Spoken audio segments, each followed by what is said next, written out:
É maravilhoso como Guimarães Rosa, já na década de 50, vai escrever sobre a homossexualidade no sertão sem nenhuma marca pejorativa, igual os escritores antes dele por muitas vezes fizeram.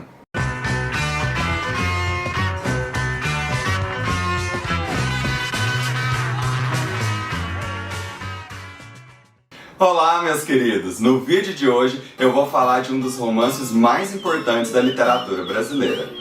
Grande Sertão Veredas foi escrito por Guimarães Rosa, que nasceu em 1908 em Cordisburgo, interior de Minas Gerais.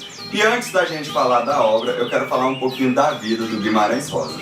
Vocês sabiam que ele era extremamente supersticioso? E além disso, muito sensitivo. Isso se provou várias vezes ao longo da sua vida. Teve até uma vez que ele desistiu de entrar num avião porque ele sonhou que esse avião ia cair.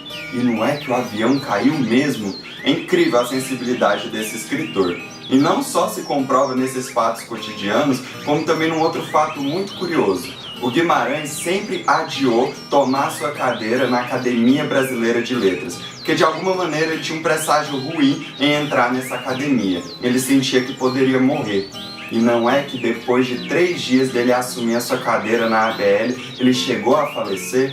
E isso inclusive foi um dos motivos para o Guimarães não ter recebido o seu prêmio Nobel. O Brasil é um país que não possui nenhum prêmio Nobel. E naquele ano que o Guimarães faleceu, ele era um dos favoritos para ganhar esse prêmio com Grande Sertão Veredas. Só que ele não ganhou justamente porque ele morreu. Talvez se ele tivesse dado ouvidos um pouco mais à sua sensibilidade, à sua superstição, ele não teria tomado posse da Academia Brasileira de Letras e ainda estaria vivo para ganhar esse prêmio.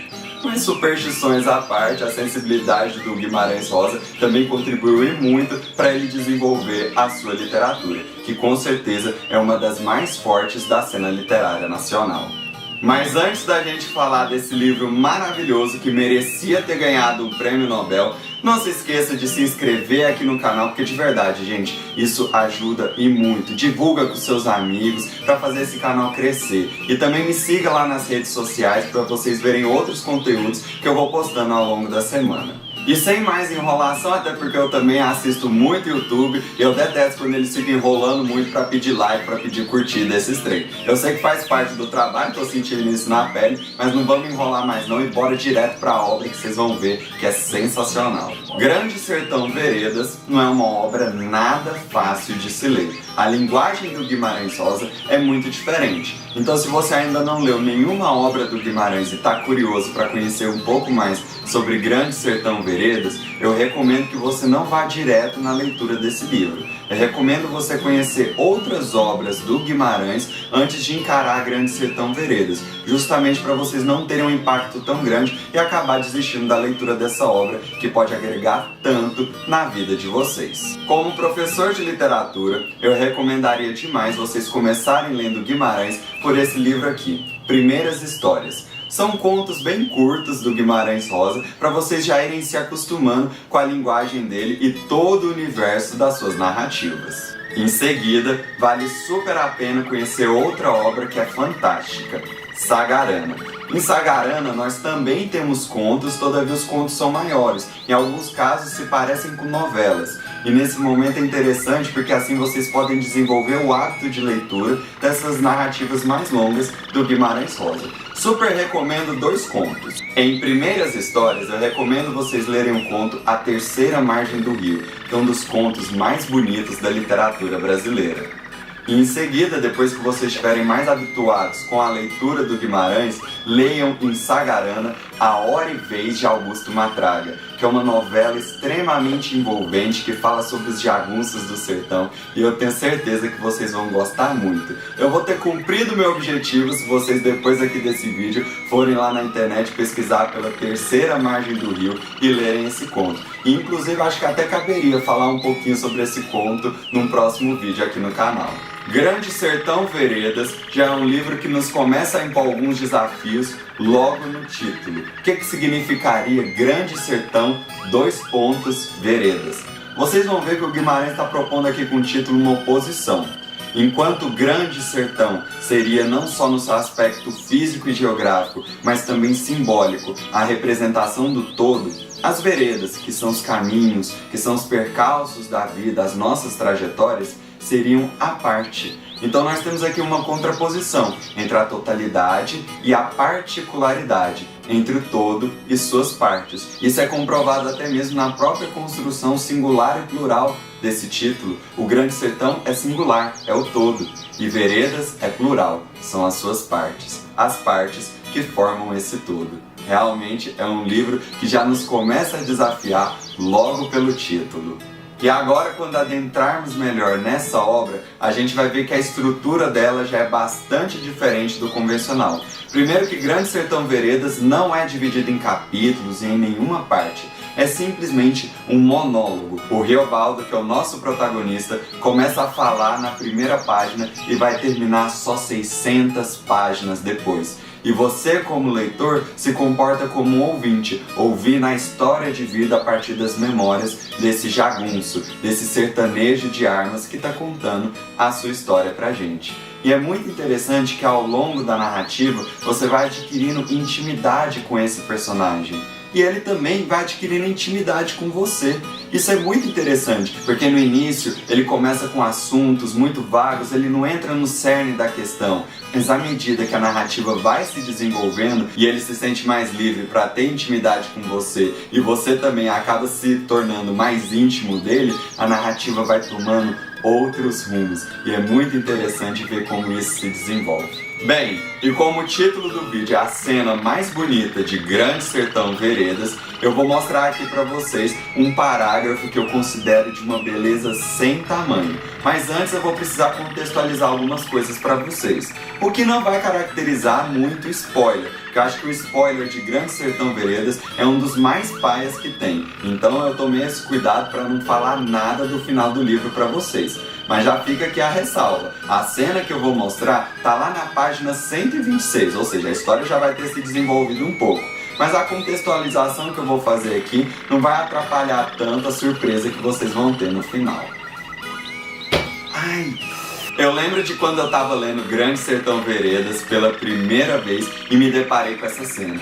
Eu fiquei extremamente encantado. Logo quando eu acabei de ler, eu fechei o livro, chamei meu pai, minha mãe, meus irmãos. Gente, eu preciso mostrar uma coisa pra vocês. E comecei a ler esse parágrafo pra eles. E eu fiquei tão encantado que eu cheguei até a compor uma poesia, que inclusive foi o primeiro vídeo que eu lancei aqui no canal. A poesia se chama O Lago dos Manueizinhos da Croa, que eu gravei ao som de Blackbird, dos Beatles. E tem um clipe super legal, eu vou deixar aqui pra vocês acessarem, depois confiram lá e deixem aí nos comentários o que vocês acharam dessa poesia. E como eu prometi, vou contextualizar um pouco essa cena. Ela é composta por dois personagens, o Riobaldo e o Reinaldo.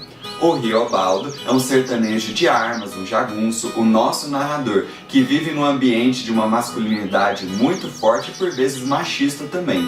E o Reinaldo vai se mostrar pra gente um sujeito muito mais sensível. E os dois estão ali em frente a uma lagoa durante o pôr do sol. E o Reinaldo, com toda a sua sensibilidade, vai mostrar pra ele a beleza da natureza, do rio, do sol e dos pássaros. E isso vai despertar um sentimento no Riobaldo. Vamos lá então. Até aquela ocasião, eu nunca tinha ouvido dizer de se parar apreciando por prazer de enfeite a vida mera deles pássaros, em seu começar e descomeçar dos voos e pousação. Aquilo era para se pegar em espingarda e caçar. Veja só como o Riobaldo aqui ele mostra toda a sua brutalidade. Ele não entende esse sentimentalismo do Reinaldo. Não é para você ficar observando a natureza só por contemplação. Era para pegar a espingarda e caçar todos aqueles passarinhos. Porque ficar só observando a natureza, ele não entendia. E em seguida, ele vem. Mas o Reinaldo gostava. É Formoso próprio, ele me ensinou. Do outro lado tinha vargens e lagoas. Pra e pra, os bandos de patos se cruzavam. Vigia como esses são. Eu olhava e me sossegava mais. O sol dava dentro do rio, as ilhas estando claras. Gente, olha que linda essa última metáfora. O sol dava dentro do rio, as ilhas estando claras. É como se o sol realmente entrasse no rio durante aquele momento, fundindo dois opostos do sol e do rio, da água e do fogo. E é exatamente isso que a gente tem nesse momento. a fusão de dois opostos, o Riobaldo e o Reinaldo. E assim ele segue. É aquele lá, lindo. Era o Manuelzinho da Croa, sempre em casal, indo por cima da areia lisa, eles altas perninhas vermelhas, esteiadas, muito atrás traseiras, desempinadinhos, peitudos, escrupulosos, catando suas coisinhas para comer alimentação. Machozinho e fêmea. Às vezes davam beijos de biquinquim, a galinholagem deles.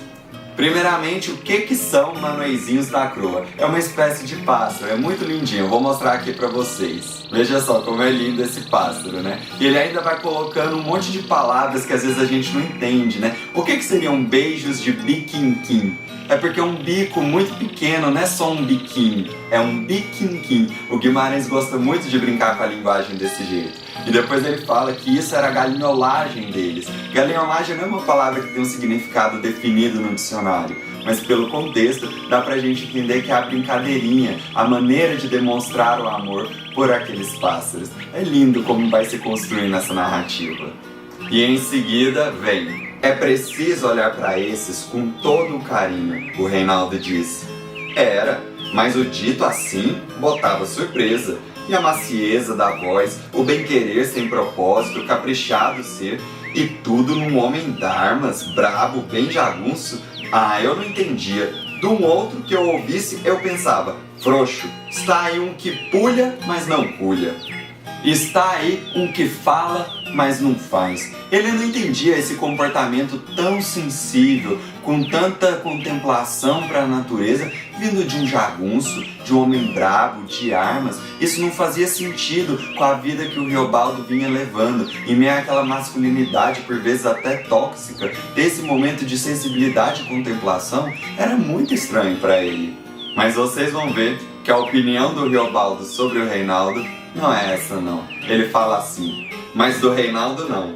O que houve foi um contente meu maior de escutar aquelas palavras, achando que eu podia gostar mais dele. Sempre me lembro, de todos, o pássaro mais bonito e gentil que existe é mesmo o Manuelzinho da Croa.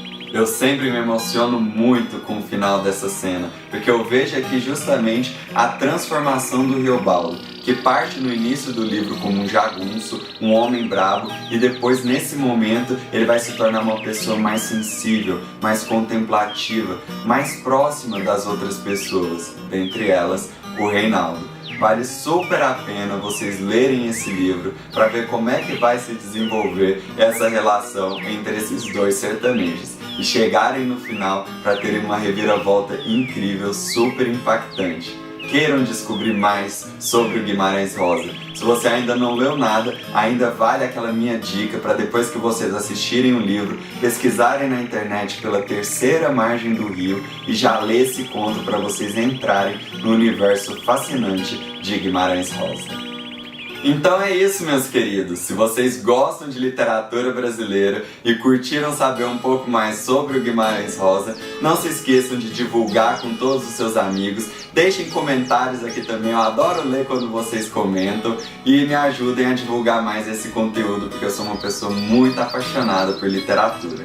Um grande abraço do Murilove e até a próxima!